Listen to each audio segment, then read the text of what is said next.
ਸਤਿਨਾਮ ਸ੍ਰੀ ਵਾਹਿਗੁਰੂ ਸਾਹਿਬ ਜੀ।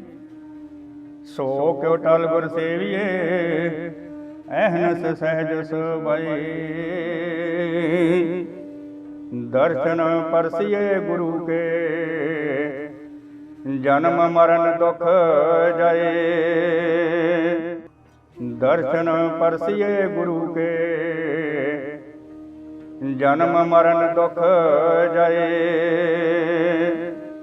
गुरबानी में एक पंक्ति आती है, मन नीवा मत उच्ची, अपना अहम को नीचे रखना, and to keep your humbleness at the height. Gurbani यही सिखाती है। सिख कम्युनिटी इसको अपने बहुत करीब रखती है। I wanted to get a sense, I wanted to understand more about Guru Nanak. What does the word Guru actually mean? That was my curiosity. Guru has a very specific meaning, and the meaning of Guru is someone who shows you the path towards truth.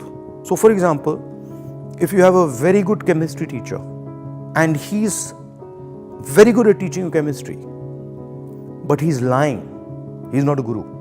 He's a teacher, but he's not a Guru. That was where I started from. In Sikhism, it's very clear that there's a sense of community.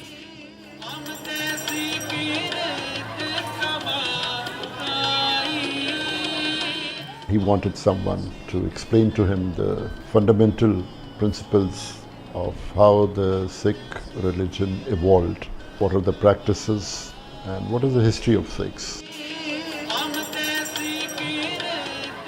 When I was doing the seva, it was naturally set up for me to question my ego. There, the community is helping you do it. So the community is saying the three tenets. First idea, that you have to work, meaning that you can't be a parasite on society. Second idea, that when you're working, you have to observe what you're doing and you have to observe the effect of what you are doing on other people. And third idea, that whatever you do, some benefit of your effort has to go to other people. So that immediately builds a community. And it's the community that acts as a vehicle for challenging the idea of the self, for challenging ego, for challenging hatred, for challenging violence. To me, the most foundational thing is that the entire concept is built on affection. And the entire concept is built on respect of the other. Not just respect of the other person from your religion, but respect of the other from every religion. Some of why I thought I should go and see the Golden Temple. I had been there before. And the interesting thing was that when I went there before, I matha tekoed and I sat in Harmandir Sahib, but I didn't do seva. Now when I did seva, it completely transformed the experience for me. Because I felt when I am quietly cleaning the katori, I'm suddenly feeling that, oh, I'm part of a group of people who's cleaning this katori. And I am doing the work that is promoting what Guru Nanak said. I am part of community, a larger system that is protecting an idea. So that was very interesting to me.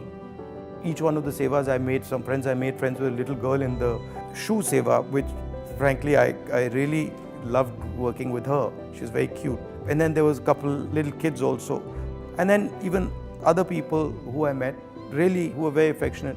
You know, if you look at Indian society today, and you see the anger and you see the hatred that is being spread in society, has many examples in history, Guru Nanak being one of them, that actually guide us on the path that we should be walking on.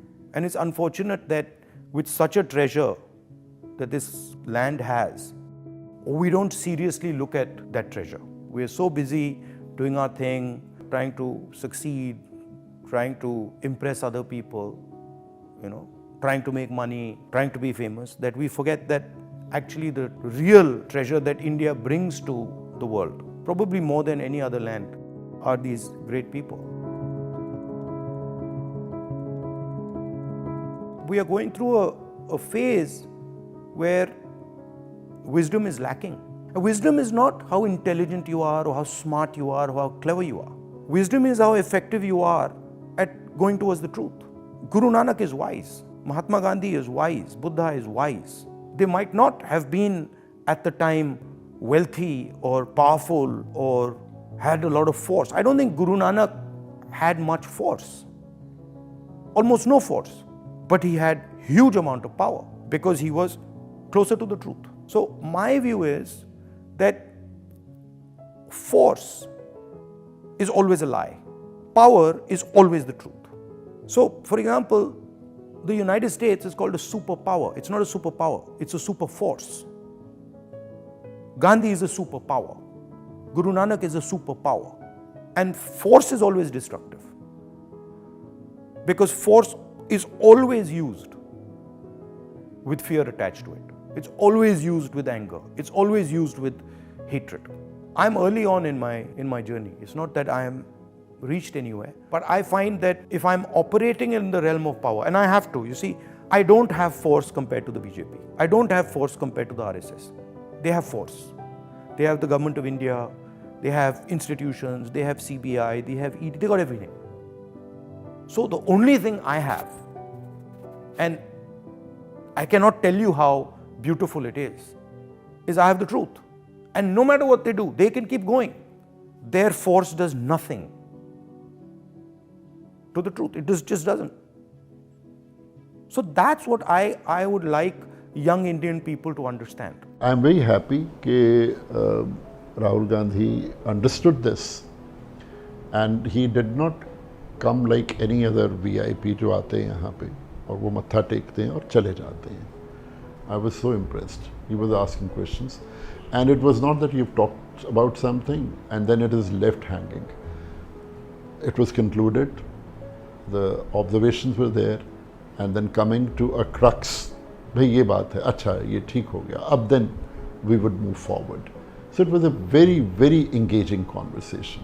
I feel that बार साहब एक ऐसी जगह है जहाँ पे आपको जाके piece मिलता है. अगर वो खुद वहाँ पे जाके सेवा कर रहे हैं तो एक सेल्फलेस जेस्चर है.